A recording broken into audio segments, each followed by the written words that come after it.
जब भी हम घर का काम शुरू करते हैं तो हमें कुछ चीजों के बारे में पता नहीं होता है। इस वजह से हम जो चीजें जरूरी नहीं होती है उनके ऊपर भी लाखों रुपए खर्च कर देते हैं। पर अगर आपको पहले से ही पता हो कि वो कौन सी चीजें हैं जिनके ऊपर ज्यादा पैसे खर्च करने की आवश्यकता नहीं है, तो आपके लाखों रुपए बच सकते हैं। तो यही काम ये वीडियो करेगा। इस वीडियो को देखने के बाद आपके बहुत सारे पैसे जो है वो बच सकते हैं। सिर्फ आपको वीडियो पूरा देखना है और आपके साइट के कंडीशन अनुसार जो पॉइंट्स बताए गए हैं उनका इस्तेमाल कर लेना है। तो यहाँ पर पहला पॉइंट आ जाता है जो कि है वॉल थिकनेस। दीवारों की मोटाई जितनी ज्यादा होगी उतना ही आपको ईंटों के ऊपर खर्च जो है वो ज्यादा आता है। इसके लिए आपको लेबर भी ज्यादा लगता है।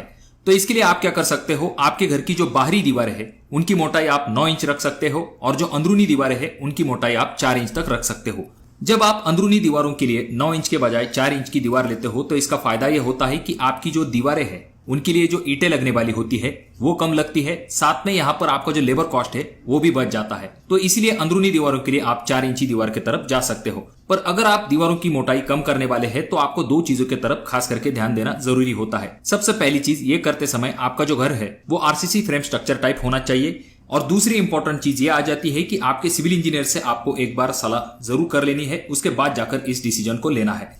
अब यहाँ पर अगली चीज आ जाती है जो कि है सीमेंट। देखिए दोस्तों, घर बनवाने के लिए आपको सीमेंट जरूरी है। फिर चाहे आपका कंक्रीट वर्क हो, प्लास्टरिंग वर्क हो, ब्रिक वर्क हो या फिर टाइलिंग वर्क हो, इन सभी कामों के लिए आपको सीमेंट जरूरी होता है।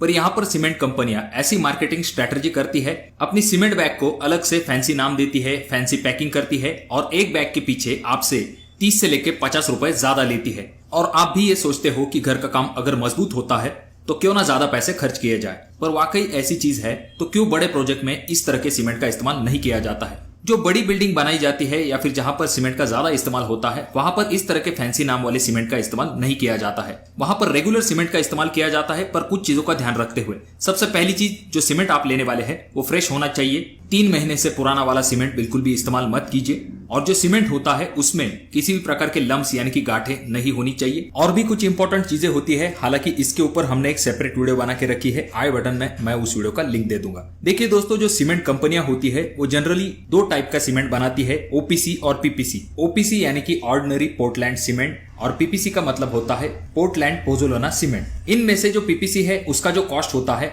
वो ओपीसी के सीमेंट बैग से 5 से लेके 10 रुपए कम हो सकता है। तो इस पीपीसी सीमेंट का भी इस्तेमाल आप आराम के साथ आपके घर का ब्रिक वर्क हो, प्लास्टरिंग वर्क हो या फिर टाइलिंग वर्क हो, ऐसी चीजों के लिए कर सकते हो। अगली चीज जिसकी वजह से आपका खर्च बढ़ सकता है वो होता है आपके प्लॉट का चुनाव। प्लॉट लेते समय आपको ये जरूर ध्यान में रखना चाहिए आपका प्लॉट जो है वो स्क्वायर या फिर रेक्टेंगल शेप वाला होना चाहिए। ज्यादा अगर आपका प्लॉट आड़ा तिरछा है तो ऐसे प्लॉट में कंस्ट्रक्शन करना डिफिकल्ट होता है। साथ में ऐसे प्लॉट में कंस्ट्रक्शन कॉस्ट भी बढ़ जाती है। और दूसरी इंपॉर्टेंट चीज आपको ये जरूर ध्यान रखना चाहिए कि जो आपका प्लॉट है उसकी लेवल जो है वो रोड लेवल के समान होनी चाहिए। अगर आपका प्लॉट रोड लेवल से ज्यादा नीचे है, ऐसे वक्त में आपको प्लिंथ लेवल पे जो खर्च होगा वो ज्यादा हो जाता है। यानी कि आपको पहले तो रोड लेवल तक आना पड़ता है और रोड लेवल से भी ऊपर आपको 3 या फिर 4 फीट पर आपकी प्लिंथ हाइट को लेना पड़ता है। इस वजह से जो कंस्ट्रक्शन कॉस्ट है वो भी बढ़ जाता है।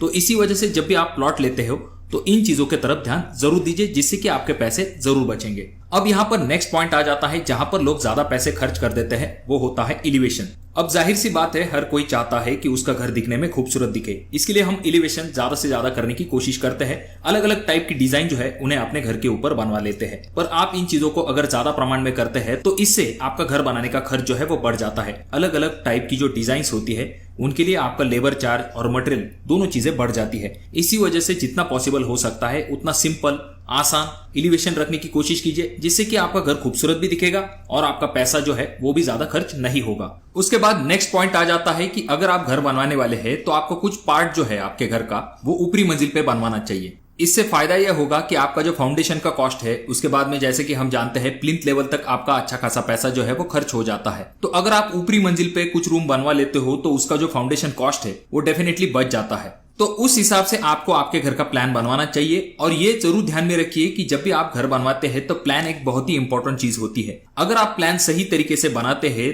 तो आपकी जगह का सटीक और सही तरीके से इस्तेमाल हो पाता है। अगर सही तरीके से प्लान नहीं बनाया जाता है, जहां पर जरूरत नहीं वहां पर अगर आपका स्पेस चला जाता है तो उसका आपको कोई फायदा नहीं होगा। एग्जाम्पल के लिए, पैसेज में आपको ज्यादा जगह वेस्ट नहीं करनी चाहिए। अगर स्पेस का इस्तेमाल आपके रूम के लिए होता है तो इससे आपका ज्यादा फायदा होगा और इससे आप कम जगह में भी अच्छा घर बनवा सकते हो और ये जरूर ध्यान में रखिए, जितना बड़ा आपके घर का प्लान होते जाएगा उतना ही ज्यादा आपको घर बनवाने के लिए खर्च आएगा। तो इसीलिए प्लान जो है वो आपको सही तरीके से बनाना है, हर एक चीज का, हर एक जगह का सही तरीके से इस्तेमाल करना है, जिससे कि आपको आगे चल के कोई भी तकलीफ ना हो और आपके पैसे जो है वो वेस्ट ना जाए। तो जैसा कि हम जानते हैं, घर बनवाने के लिए ईंटों की आवश्यकता होती है और ईंटों में बहुत सारे टाइप्स आज मार्केट में है, जैसे कि red brick, fly ash brick और डबल एसी ब्लॉक। अगर आपका घर आरसीसी टाइप है, यानी कि आपके घर को कॉलम बीम इस्तेमाल किए गए हैं, तो वहां पर आप इन तीनों में से किसी का भी इस्तेमाल कर सकते हो।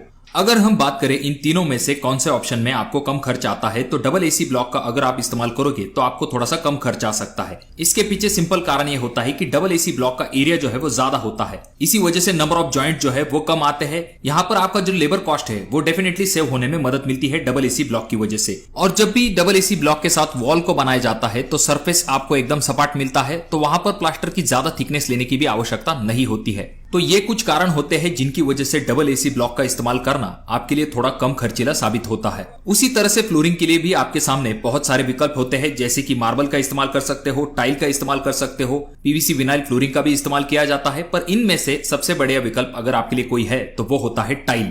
अब आप ये कहोगे कि भाई कारपेट लगवाना हमारे लिए सस्ता ऑप्शन आ जाता है, तो आप क्यों हमें टाइल का सजेशन दे रहे हो? देखिए दोस्तों, भले ही कारपेट एक सस्ता ऑप्शन आ जाता है, पर इसकी लाइफ ज्यादा नहीं होती है। इसे लगाने के बाद कुछ सालों बाद ये उखड़ सकती है, फट सकती है। इसी वजह से आपके लिए यहाँ पर एक बेस्ट ऑप्शन आ जाता है, जो कि है टाइल। अच्छी क्वालिटी की जो टाइल होती है वो सालों साल तक चलती है, वहां पर आपको ज्यादा दिक्कत नहीं होती है और इसका जो खर्च है वो मार्बल से डेफिनेटली कम होता है। अगली चीज जहां पर लोग ज्यादा पैसे खर्च कर देते हैं वो होता है कॉन्ट्रैक्टर। जब कभी हम घर का काम किसी ठेकेदार को देने के बारे में सोचते हैं तो हम किसी रिश्तेदार या फिर दोस्त के कहने पर ठेकेदार को फाइनल कर लेते हैं। पर आपको क्या करना चाहिए, जो कोई भी ठेकेदार आप फाइनल करने वाले हैं, उन्होंने आपको जो रेट दिया है वो मार्केट रेट के हिसाब से है या नहीं, इस चीज का एक बार आपको कंपैरिजन जरूर करके देख लेना चाहिए। दूसरी इंपॉर्टेंट चीज ये आ जाती है कि जहां पर भी उन्होंने पहले काम किया है तो आपको पहले काम की क्वालिटी देखनी चाहिए और कितने दिनों के अंदर उन्होंने काम को कंप्लीट करके दिया है उसके बारे में भी आपको जानकारी लेनी चाहिए। इन सभी चीजों को करने के बाद जब आप कॉन्ट्रैक्टर को काम देने वाले हैं, उससे पहले आपको एक एग्रीमेंट बनवा लेना है, जहां पर आपको ये लिख के लेना है कि कॉन्ट्रैक्टर आपको कौन कौन से काम करके देने वाला है, पेमेंट किस हिसाब से लेने वाला है और काम कितने दिनों के अंदर कंप्लीट करके देने वाला है। ठेकेदार को काम देते समय इन चीजों को करना बहुत ही आवश्यक है, जिस वजह से आगे चल के आपके अच्छे खासे पैसे जो है वो बच सकते हैं और आपको जो सरदर्द है वो भी कम होगा। अब यहाँ पर अगला पॉइंट आ जाता है, जो कि है स्लैब हाइट। देखिए दोस्तों, जहां तक बात आती है स्लैब की हाइट की, तो बहुत सारे लोग अपनी छत की हाइट जो है उसे ज्यादा रखना पसंद करते हैं। अब इसके पीछे कुछ कारण होते हैं, जैसे कि बहुत ज्यादा गर्मी होती है तो वहां पर भी लोग छत की हाइट ज्यादा रखना पसंद करते हैं। जिस तरह से छत की हाइट बहुत कम होना भी गलत बात होती है, उसी तरह से जब आप छत की हाइट बहुत ज्यादा रख लेते हो तो इसके भी कुछ नुकसान होते हैं। सबसे पहली चीज, इसके वजह से आपका खर्च जो है वो बढ़ जाता है। जब आप स्लैब की हाइट ज्यादा लेते हो तो उसके लिए आपका जो ब्रिक वर्क है या फिर कॉलम की हाइट है उसे बढ़ाना पड़ता है, तो उसका खर्च बढ़ जाता है। जो एक्स्ट्रा ब्रिक वर्क है उसके लिए आपको एक्स्ट्रा प्लास्टर करवाना पड़ता है, उसके ऊपर आपका पेंट आता है, तो इन चीजों में आपके पैसे जो है वो खर्च हो जाते हैं। तो इसके लिए सिंपल आप क्या कर सकते हो, आपकी छत की जो हाइट है वो 10 फीट तक रख सकते हो। इसका फायदा यह होगा कि ये बहुत ही कंफर्टेबल होती है, इससे आपका जो सीलिंग फैन है उसकी भी हवा आपको अच्छे से मिल पाएगी। अगर आपको रूम के अंदर 10 फीट हाइट चाहिए तो आपको स्लैब का टॉप जो है वो 10.5 फीट पे लेना पड़ेगा। अब यहाँ पर अगला पॉइंट आ जाता है, जो कि है टाइम। देखिए दोस्तों, जितने स्पीड से आपके घर का काम कंप्लीट हो पाएगा उतना ही आपका फायदा होगा। अगर आप स्टेप बाय स्टेप अपने घर का काम करवाने वाले हैं तो इसका नुकसान यह होता है कि आपके घर बनाने की जो लागत है वो डेफिनेटली बढ़ जाती है। यानी कि अगर आप 6 से लेके 8 महीने के अंदर अपने घर का काम कंप्लीट करते हो तो इससे आपका जरूर फायदा होगा। अगर आप 1-2 साल के अंदर अपने घर का काम करवाने वाले हो तो यहाँ पर मटेरियल के रेट जो है वो बढ़ जाते हैं, साथ में जो लेबर रेट है वो भी बढ़ जाते हैं। तो इसीलिए आपको ये जरूर ध्यान में रखना चाहिए कि जब आप घर का काम शुरू करते हो तो कम से कम आपको 6 से लेके 8 महीने के अंदर अपने घर का काम जो है उसे कंप्लीट जरूर करना चाहिए। अब बात करते हैं स्टील के बारे में। देखिए दोस्तों, मार्केट में 2 टाइप का स्टील होता है। पहला होता है प्राइमरी स्टील और दूसरा होता है सेकेंडरी स्टील।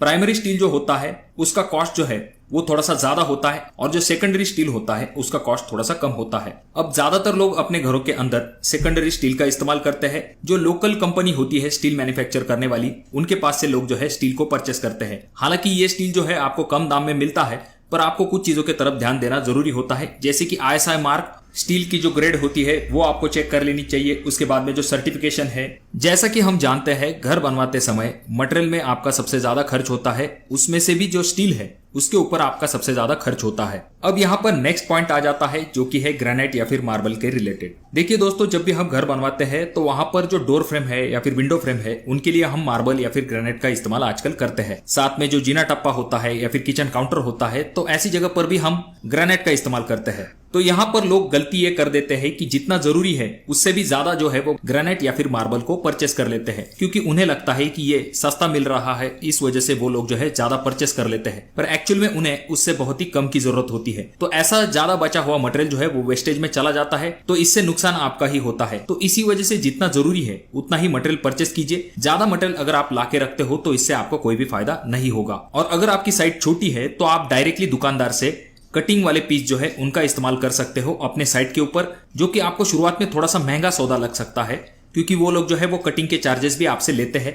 पर इसके वजह से जो वेस्टेज पे आपका ज्यादा पैसा खर्च होने वाला होता है वो आपका पैसा जो है वो बच जाता है। उसके बाद जब भी आप मटेरियल मंगवाने वाले हो जैसे कि गिट्टी या फिर रेती, तो आपको लोकल सप्लायर के पास से मटेरियल को लेना चाहिए। इसके पीछे कारण ये होता है कि आपका जो ट्रांसपोर्टेशन कॉस्ट है वो कम होता है, इस वजह से आपको मटेरियल जो है वो कम दाम में मिल सकता है। अगर आपको कोई सप्लायर ये कहे कि हमारे पास मटेरियल जो है वो आपको कम दाम में मिल जाएगा, पर आपको ये जरूर चेक कर लेना चाहिए कि जब आप ट्रांसपोर्टेशन कॉस्ट को जोड़ लेंगे तो आपके साइट पर आने के बाद वो मटेरियल आपको कितने रेट में मिलेगा। अब बात करते हैं डोर के बारे में। देखिए दोस्तों, सागवान डोर वैसे तो सबसे बेस्ट माने जाते हैं, पर इनका कॉस्ट भी ज्यादा होता है। तो इसीलिए आजकल जो घर बनाए जाते हैं वहां पर लैमिनेट डोर का इस्तेमाल किया जाता है। इसके पीछे कारण यह होता है कि ये जो डोर्स है इनका कॉस्ट बहुत ही कम होता है सागवान डोर के कंपैरिजन में। और कुछ घरों में ऐसा भी किया जाता है कि मेन डोर शटर के लिए सागवान डोर का इस्तेमाल किया जाता है और अंदरूनी दीवारों के लिए लैमिनेट डोर का इस्तेमाल किया जाता है। तो इस ऑप्शन की तरफ भी आप जा सकते हो।